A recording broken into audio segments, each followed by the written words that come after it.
फिरोजाबाद में सीएम योगी आदित्यनाथ की रैली, कहा नया भारत सिर्फ राम मंदिर नहीं बनाता, आतंकियों का राम नाम सत्य भी करता है। हाथरस रैली में सीएम योगी का कांग्रेस पर बड़ा हमला, कहा पहले देश बांटा और अब आपकी संपत्ति बांटने की साजिश। असम के बरपेटा में मल्लिकार्जुन खड़गे की जनसभा, बीजेपी पर जमकर बरसे, कहा देश लूटकर अमीरों को दे रहे हैं मोदी और शाह। अमेठी रायबरेली के सवाल पर बोले मल्लिकार्जुन खड़गे, कहा थोड़े दिन रुकिए तस्वीर साफ हो जाएगी। कांग्रेस के मैनिफेस्टो को लेकर पीएम अफवाह फैला रहे खड़गे, बोले हमारे घोषणा पत्र में महिलाओं, किसानों और युवाओं के लिए सब कुछ। महाराष्ट्र के लातूर में प्रियंका गांधी ने की रैली, बीजेपी राज में महंगाई से कोई राहत नहीं। गुजरात के वलसाड में भी प्रियंका गांधी ने की रैली, कहा पूरे देश में कांग्रेस के घोषणा पत्र की चर्चा, 10 साल में मोदी सरकार ने बड़ी बड़ी बातें की, काम कुछ नहीं किया। कानपुर देहात में अखिलेश यादव ने किया रोड शो, कहा जानबूझकर भर्ती परीक्षा के पेपर कराए लीक। कन्नौज में चुनाव प्रचार करने पहुंचे अखिलेश यादव, बीजेपी को बताया तानाशाह पार्टी, कहा वो किसी को नहीं छोड़ेगी। चुनाव प्रचार में उतरी अखिलेश यादव की बेटी अदिति, मैनपुरी में गांव-गांव जाकर मां डिंपल यादव के लिए मांग रही हैं वोट। 29 अप्रैल को नामांकन दाखिल करेंगी स्मृति ईरानी, नॉमिनेशन से पहले कल अयोध्या में रामलला के करेंगी दर्शन। राहुल प्रियंका के अयोध्या दौरे को लेकर भड़की बीजेपी, उत्तराखंड सीएम बोले चुनाव के समय रंग बदल रहे न्योते के बाद भी प्राण प्रतिष्ठा में नहीं पहुंचे थे। एमपी के गुना में सीएम मोहन यादव ने किया प्रचार, कहा भगवान राम की महिमा हो गई है, अब मथुरा के लोग बुला रहे हैं। योगी सरकार के मंत्री संजय निषाद बोले विपक्ष के लिए चुनाव में कुछ नहीं बचा, अमेठी रायबरेली में एनडीए ही जीतेगा। एआईएमआईएम नेता वारिस पठान का इंडी गठबंधन पर निशाना, कहा महाराष्ट्र की 48 सीटों में से एक पर भी मुस्लिम उम्मीदवार नहीं उतारा। कांग्रेस पर भी बरसे वारिस पठान, कहा इन्हें मुस्लिम वोट तो चाहिए पर हिस्सेदारी नहीं देंगे। पूर्व कांग्रेस नेता संजय निरुपम ने भी वारिस पठान के सुर में सुर मिलाया, नसीम खान की बजाय वर्षा गायकवाड़ को टिकट दिया। नसीम खान की नाराजगी पर बोले उद्धव गुट के नेता अनिल देसाई, वो एक जिम्मेदार नेता, ऐसा कोई कदम नहीं उठाएंगे जिससे एमवीए को नुकसान होगा। नसीम खान से मिली मुंबई कांग्रेस अध्यक्ष वर्षा गायकवाड़, नाराजगी दूर करने की कोशिश की।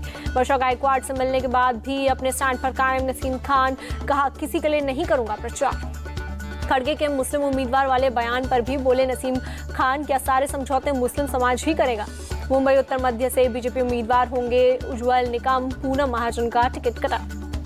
प्रकाश आंबेडकर के फैसले से महाविकास अघाड़ी को झटका, मुंबई की सभी सीटों पर उम्मीदवार उतारेगी वीपीएम। पीयूष गोयल ने राहुल गांधी को किया चैलेंज, वो उत्तर मुंबई से लड़े चुनाव, अमेठी बनारस में आजमा सकते हैं किस्मत। 30 अप्रैल को नामांकन भरेंगे पीयूष गोयल, देवेंद्र फडणवीस और महायुति के कई नेता रहेंगे मौजूद। उत्तर मुंबई से चुनाव लड़ रहे हैं पीयूष गोयल। चुनाव प्रचार में जुटे राहुल नार्वेकर, कहा दक्षिण मुंबई से टिकट मिलेगा तो जरूर लड़ेंगे, महायुति का उम्मीदवार ही जीतेगा। सीएम ममता बनर्जी के मोदी सरकार पर हमले जारी, कहा दिल्ली से बीजेपी सरकार हटाएंगे तभी देश की रक्षा होगी। संदेश खाली में हुई छापेमारी पर भी भड़की ममता बनर्जी, कहा एनआईए, सीबीआई, एनएसजी सब आगे आ गई जैसे युद्ध हो रहा है। पश्चिम बंगाल की सीएम ममता बनर्जी को फिर लगी चोट, हेलीकॉप्टर में चढ़ते समय लगी चोट। आरजेडी नेता तेजस्वी यादव का निशाना, कहा दूसरे चरण के बाद डिप्रेशन में बीजेपी 400 पार वाली फिल्म ही नहीं चली। तेजस्वी यादव का सीएम नीतीश कुमार से सवाल पूछा, दो डिप्टी सीएम बिहार के लिए दोनों ने क्या काम किया। तेजस्वी के 400 पार की फिल्म फ्लॉप होने वाले बयान पर विजय सिन्हा का पलटवार, कहा बिहार के लोग अब इनसे छुटकारा चाहते हैं। डिप्टी सीएम सम्राट चौधरी ने लालू मुलायम परिवार को बताया लुटेरा, कहा ईवीएम लूटकर चुनाव जीतते थे, सुप्रीम कोर्ट के फैसले से लगा जोरदार तमाचा। चुनाव प्रचार में उतरी अरविंद केजरीवाल की पत्नी सुनीता केजरीवाल, पूर्वी दिल्ली से आम आदमी पार्टी के उम्मीदवार कुलदीप कुमार के लिए किया पहला रोड शो। सुनीता केजरीवाल का बीजेपी पर अटैक, कहा केजरीवाल के काम से बीजेपी बेचैन, इसलिए साजिश के तहत जेल में डाला। सुनीता केजरीवाल के प्रचार करने पर बीजेपी का तंज, कहा ये लालू के बाद राबड़ी देवी का सीएम बनना जैसा। हैदराबाद में एआईएमआईएम उम्मीदवार असदुद्दीन ओवैसी का door to door campaign, BJP की महादवी लता से है ओवैसी का मुकाबला।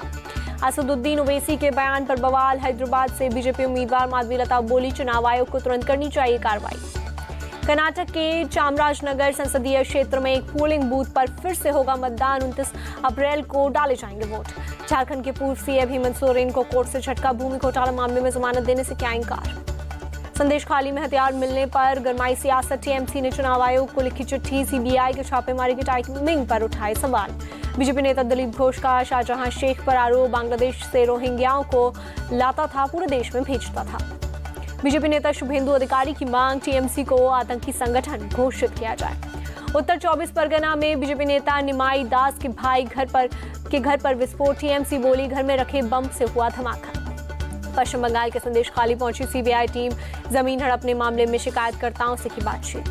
नैनीताल के जंगलों में लगी आग बुझाने में जुटी वायुसेना, Mi-17 हेलीकॉप्टर से पानी का छिड़काव किया। नैनीताल के जंगलों में लगी आग को लेकर अलर्ट सरकार, सीएम धामी ने किया हवाई सर्वेक्षण, हालात का लिया जायजा।